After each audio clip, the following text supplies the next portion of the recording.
Nouvelle vague de recrutement à Chancerelle, à Douarnenez. 41 salariés venus tout droit de l'île de la Réunion viennent d'être embauchés par l'entreprise spécialisée dans la fabrication de poissons en conserve. Ils vont être répartis entre les différents sites de la conserverie familiale.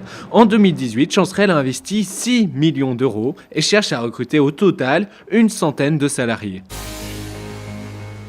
Les Estoniens de Tae Outdoors se positionnent pour acheter Big Sport. D'une valeur comprise entre 6 et 9 millions d'euros, l'entreprise basée à Vannes fabrique des milliers de kayaks, de surf ou de paddle.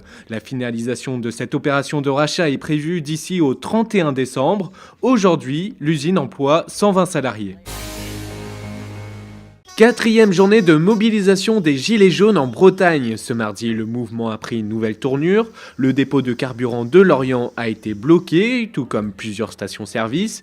Vers 15h, une centaine de Gilets jaunes sont descendus sur la RN 165 pour créer un important embouteillage.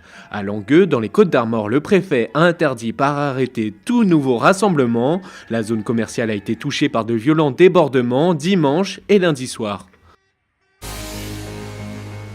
La future enceinte privée du Stade brestois se dessine.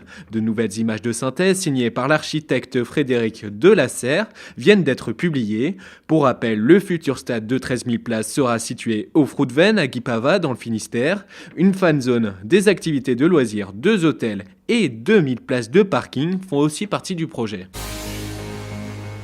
Et une deuxième route du Rhum pour Pierre-Antoine. Ce mardi, le skipper d'Olmix s'est offert la victoire en Rhum Multi après 15 jours et 21 heures en mer. Le Picard a surclassé sa catégorie et a même porté secours à l'Alouro-Kérol qui avait chaviré. Ce mardi après-midi, le leader des classes 40, Johan Richomme, était tout proche de Pointe-à-Pitre.